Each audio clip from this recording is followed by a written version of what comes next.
मुंबईमध्ये पाऊस थांबला तरी झाडं पडण्याच्या घटना काही थांबतच नाहीयेत। मुंबईमध्ये 7 दिवसात 200हून अधिक झाडं पडल्याची माहिती आहे। 9 जुलैला सर्वाधिक म्हणजे 126 झाडं पडण्याच्या दुर्घटना घडल्यात। यंदा आठवडाभरात 2 ते 2.5 हजार झाडं पडून तिघांचा मृत्यू तर सुमारे 20 पेक्षा जास्त जण जखमी झालेले आहेत।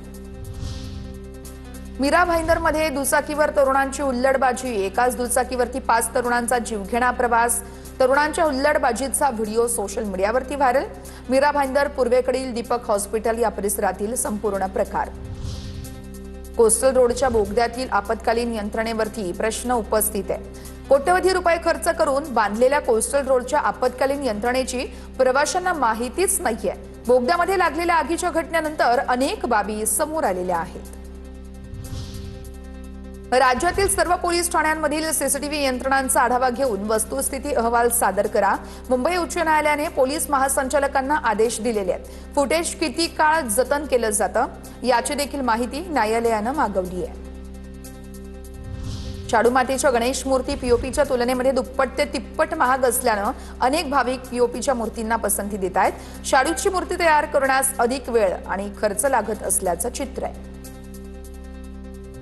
कल्याण डोंबिवली महापालिकेचा भोंगळ कारभार पुन्हा उघडकीस। महापालिका शाळांचा गाडा हाकणारे शिक्षण विभागाचे मुख्य कार्यालयच धोकादायक इमारतीत सुरू आहे। कर्मचारी, शिक्षक आणि इतर कर्मचाऱ्यांना जीव मुठीत धरून काम करण्याची वेळ आलेली आहे। हार्बर मार्गावरील एसी लोकलमध्ये विनातिकीट प्रवाशांचा सुळसुळाट आहे। नियम पाळणाऱ्या प्रवाशांमध्ये तीव्र नाराजी आहे। विशेषतः सकाळच्या आणि संध्याकाळच्या गर्दीच्या वेळेत लोकलमध्ये टीसी फारसे दिसत नसल्याची तक्रार आहे। विरारच्या अर्नाळा या समुद्रात बुडालेल्या एका मुलाचा मृतदेह 24 तासानंतर सापडलेला आहे। बंदरपाडा जेटीजवळ मच्छीमारांच्या जाळ्यामध्ये अडकल्यानं मृतदेहाचा शोध लागलेला आहे। आयन मंडल असं मुलाचं नाव असल्याचं कळतंय। शोहेब खान या मुलाचा अद्यापही शोध सुरूच आहे। आता आपण पुणे जिल्ह्यात जाऊया, तिथे काय घडतं बघू न्यूज टॉप 9 मधून। पुण्यातील कंत्राटदारांना जीवन संपवल्याप्रकरणी रवींद्र धंगेकरांसह 14 जणांवर गुन्हा दाखल। रवींद्र धंगेकरांच्या पत्नीच्या विरोधात देखील गुन्हा दाखल आहे। गुलटेकडीमधील खलील शेख या नावाच्या बिल्डरनं जीवन संपवलं। जीवन संपवण्याआधी बनवलेला व्हिडिओ पोलिसांच्या हाती लागलेला आहे। पुण्यातील घायवळ टोळीचा आरोपी पोलिसांच्या ताब्यात आहे। 3 दिवसांपूर्वी कोथरूडमध्ये घायवळ टोळीनं एकावरती हल्ला केला होता। मुख्य आरोपी प्रशांत धुमाळला पोलिसांनी मुंबईतून ताब्यात घेतलं।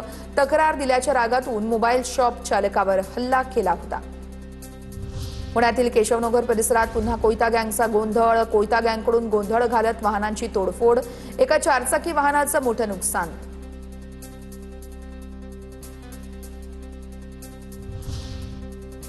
पुण्यामध्ये डीएसकेचे ठेवीदार अजूनही हवालदिल झाले। ठेवीदारांचे पैसे परत देण्यासाठी प्रशासकीय स्तरावर कोणतीही हालचाल केली जात नसल्याचा आरोप आहे।